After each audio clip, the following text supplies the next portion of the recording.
வணக்கம் நண்பர்களே. இது ஒரு அரைக்கூவல் வீடியோன்னு கூட நீங்கள் சொல்லலாம்.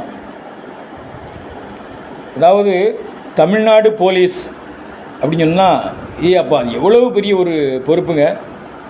அப்படி நினச்சாலே நடுங்கும் எல்லாருக்கும். அவ்வளோ பெரிய ஒரு பொறுப்பு தமிழ்நாடு போலீஸ் அப்படின்னாலே. ஆனால் டிரைவர் அப்படின்னாலே ஒரு கேவலமாக நினைக்கக்கூடிய ஒரு தொழில்.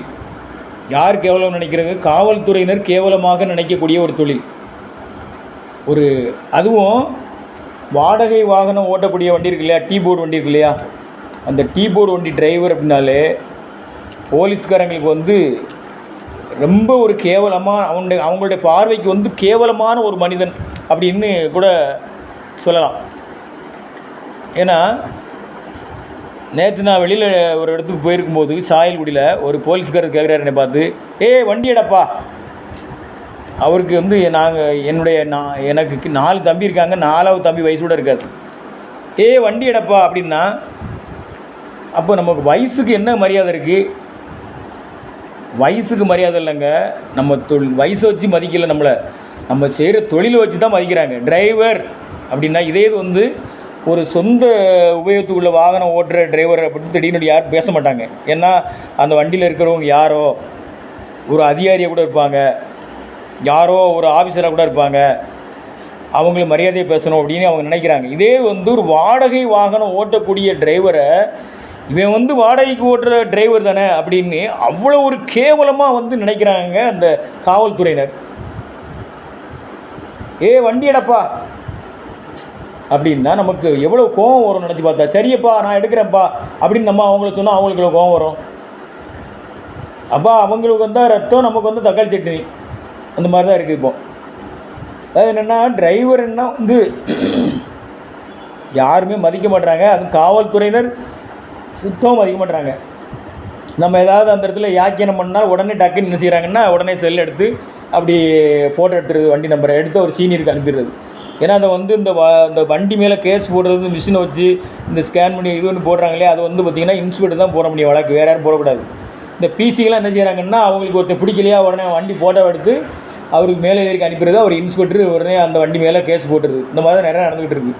ஒரு டிரைவரு பட்டினியாக கிடந்து சாப்பிட நேரம் இல்லாமல் வண்டி ஓட்டிகிட்டு இருப்பான்.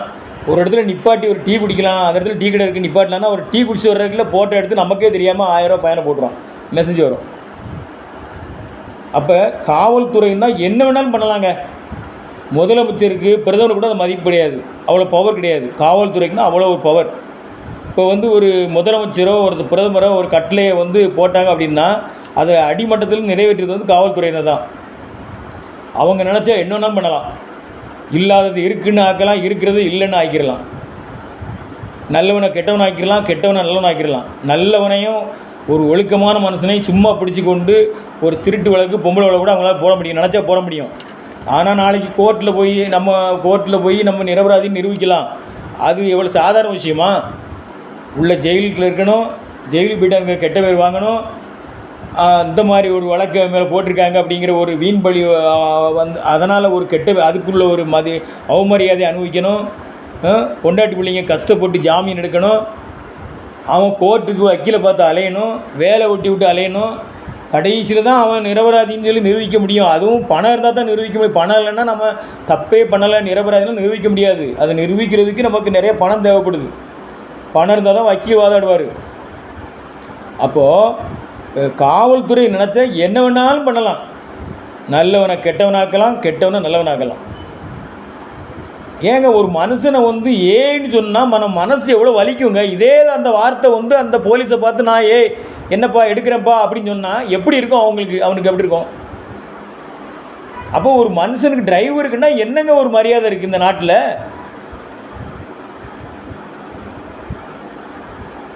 ஏன்னா நான் ஒரு ரிப்போர்ட்டருங்க, ஒரு பத்திரிக்கையில் ஸ்டேட் ரிப்போர்ட்ரு. நான் ஏன் தெரியுமா இன்னும் வண்டி ஓட்டுறேன்? நியாயமாக இருக்கணும்னு நினைக்கிறேன்னாங்க இன்னும் வண்டி ஓட்டிகிட்ருக்கேன். நான் டீ போர்டு வண்டி, ட்ராவல்ஸ் வண்டி வச்சு நான் ஓட்டிகிட்டு இருக்கேன் என்னுடைய சைடு இன்கமுக்கு.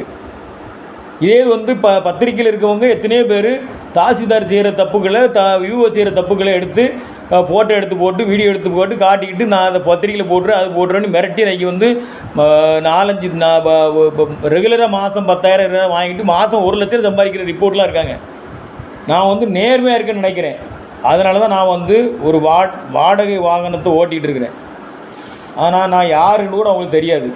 மரியாதை இல்லாமல் ஏய் வண்டி எடுறா அப்படின்னா என்னங்க, ஒரு டிரைவர்னா அவ்வளோ ஒரு கேவலமாங்க. இதெல்லாம் எப்போங்க இதுக்கெல்லாம் ஒரு முடிவு வரும்? இதெல்லாம் வந்து அரசாங்கத்திலேருந்து ஆளுமையிலேருந்து வாகன ஓட்டுநர்கள்னால ஒரு மரியாதை பேசணும் அப்படின்னு அவங்க வந்து இந்த காவல்துறையினருக்கு ஒரு இது கொடுக்கணுங்க. ஏன்னா டிரைவர்னால் அவ்வளோ ஒரு கேவலமாங்க. அது நினச்சி பார்த்தா மனசே வலிக்குதுங்க. சாப்பிட மனசு வரல, தூக்கம் வர மாட்டேக்கு. ஒரு டிரைவரு ஒரு 30 வயசு கூட இல்லாத ஒரு காவலர் வந்து நம்மளை பார்த்து ஏ அப்படின்னு சொல்லிட்டானே அப்படின்னு மனசு வந்து ரொம்ப வலிக்குதுங்க, ரொம்ப வேதனையாக இருக்குது. இதே இது வந்து ஒரு சாதாரண ஒரு மனுஷன் ஒரு யூனிஃபார்ம்லாம் சொல்லி தான் அவனை நான் அடித்தே போட்டிருப்பேங்க. உண்மையிலே அவ்வளோ ஆத்திரம் வருது. நம்ம ஆத்திரத்தை அவங்ககிட்ட காட்ட முடியுதா? ஆனால் அவங்க ஆத்திரப்பட்டால் உடனே அதை காட்டிடுறாங்க. அவன் நம்ம மேலே ஒரு பொய் வழக்கு போடுறான், உடனே வண்டியை போட எடுத்து போயிட்டான்.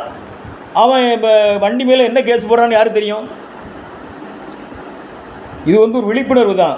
வாகன ஓட்டுநர்கள் வந்து நமக்குள்ள மரியாதை நம்ம தான் காப்பாற்றிக்கணும். நம்ம போகிற இடத்துல நம்ம அதுக்கு மாதிரி நடந்துக்கணும். நம்ம மேலே தப்பு இல்லையா நம்ம எதிர்த்து கேட்கணும், தட்டி கேட்கணும். இப்போ நம்ம சக டிரைவர் ஓட்டுநர்களை ஒருத்தர் அவமானம் பேசுகிறேன்னா அவங்க எதிர்த்து கேட்கணும், பக்கத்தில் உள்ளவங்க சப்போர்ட் பண்ணணும்.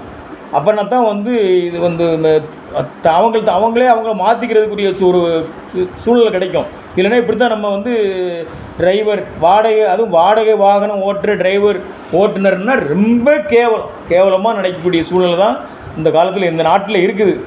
இந்த நாட்டிலே அப்படி தான் இருக்குது. இந்த மாநிலத்தில் மட்டும் இல்லை, இந்த நம்ம இந்தியா ஃபுல்லாகவே அப்படி தான் இருக்குது. அதை வந்து ஓட்டுநராக நம்ம தான் வந்து என்ன செய்யணும், இதுக்கு வந்து நம்ம இதுக்கு வந்து ஒரு ஸ்டெப்பு எடுக்கணும். இது என்ன செய்யலாம், நம்மளை வந்து அரசாங்கத்துக்கு எப்படி ஒரு அரசாங்கம் நமக்கு ஒரு அங்கீகாரம் கொடுக்கணும்னா நம்ம என்ன செய்யலாம் அப்படிங்கிறத யோசித்து நம்ம அதுக்கு ஒரு முடிவு எடுக்கணும். நன்றி, வணக்கம்.